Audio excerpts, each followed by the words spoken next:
Hi, this is Jay from Jay's Wilderness Guide. Sitting in my cabin tonight, fire's on, and what we're going to be doing this evening is having a bit of a review of some of the outdoor tools you can use to light fires. So the equipment we're going to be reviewing today has been provided by Andy from bournesurvivorsupplies.co.uk. So first off, we've got the chunky fire steel with fire cord, which looks like a nice bit of kit.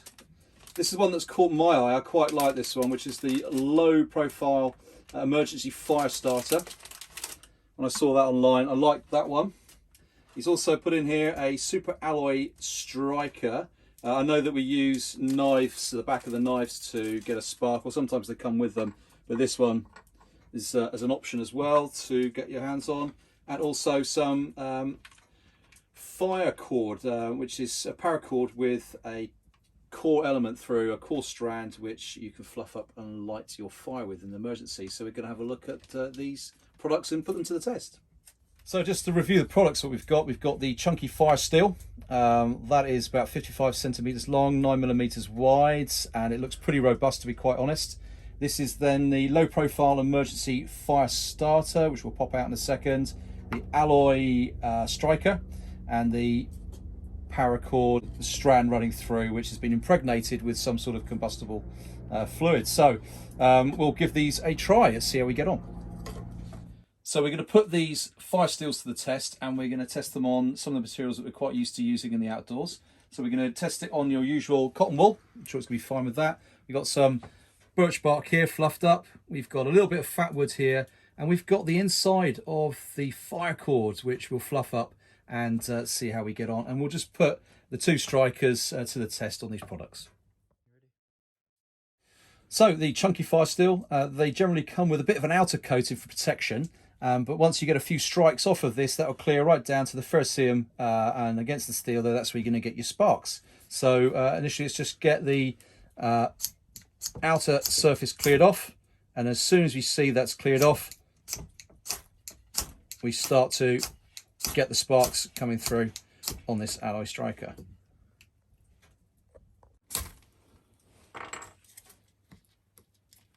So we've just got a little bit of birch bark here that we fluffed up. There's different ways of using your fire steel. You can place the steel up and pull back, which is a good technique because it doesn't actually knock everything everywhere.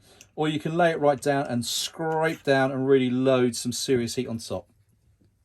So now we've got some birch bark here, which is fluffed up, and let's just give it a try now.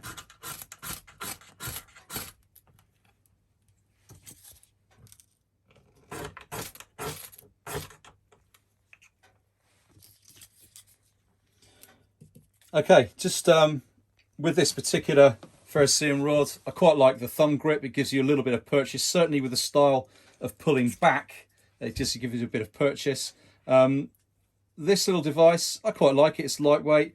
You can attach it to the fire cord. You can actually buy the lengths of the fire cord here from Bourne Survivor Supplies and extend this into like a lanyard and then have this attached to it. So instead of using the back of the knife, so quite often we use the back of the knife to get that spark.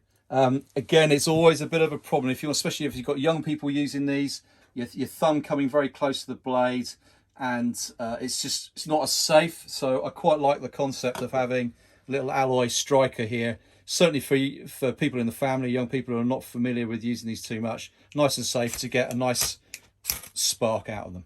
So next we have the low profile emergency fire starter. Now I have to admit, I thought on here you actually got an emergency whistle as well. Unfortunately there isn't. So I would say maybe to anyone who's producing these, if there's some way of getting an element of an emergency whistle in this, that will just make it a really good addition to the product. But it's a emergency fire starter. Let's open it up. Inside you've got instantly the fire striker here, and also there's a little bit of I just noticed there's like a ruler. There's like a bit of centimeters or millimeters in there as well, which is quite useful, I guess, if you need to measure anything. This one again's got the protective coating, but I quite like the hand grip on this. It's really good. And straight away get that out, black out the way, and then we're off straight onto the spark. So let's give this a bit of a test with the same materials.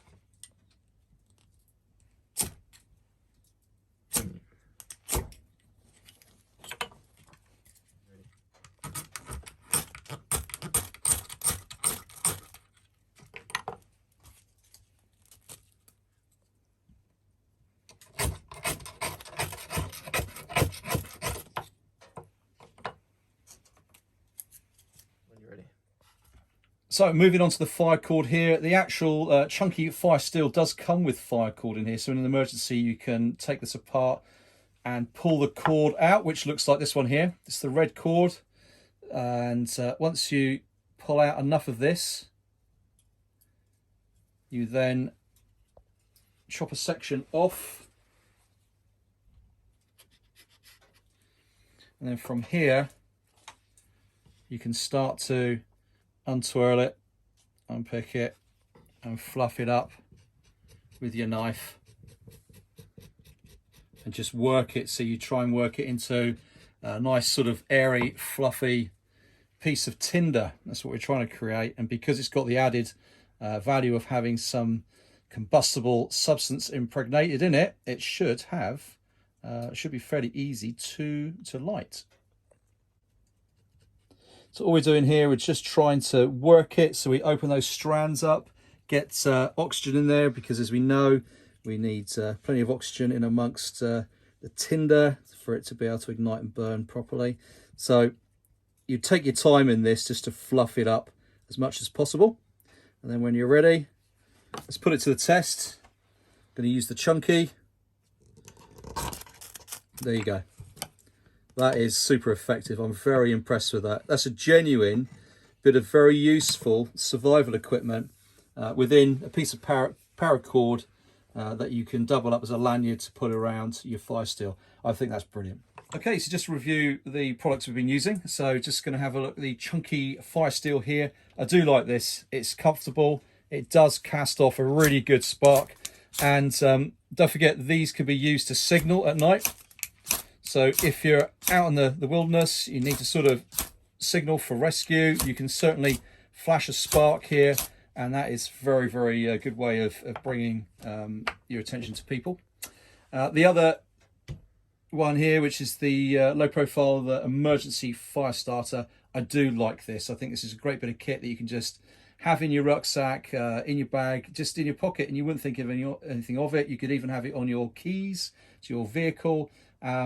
To have a whistle on it would just be that extra bit of added sort of emergency use. I really like products that are dual purpose. If you can get as many different uses out of a product as possible, if you're carrying it, then that just increases the value in carrying it.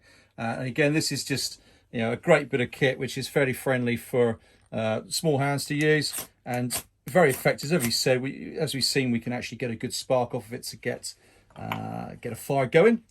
And then I love this paracord, the fire cord with the single strand running down, which is a really great addition in an emergency because it does work. It's very effective indeed.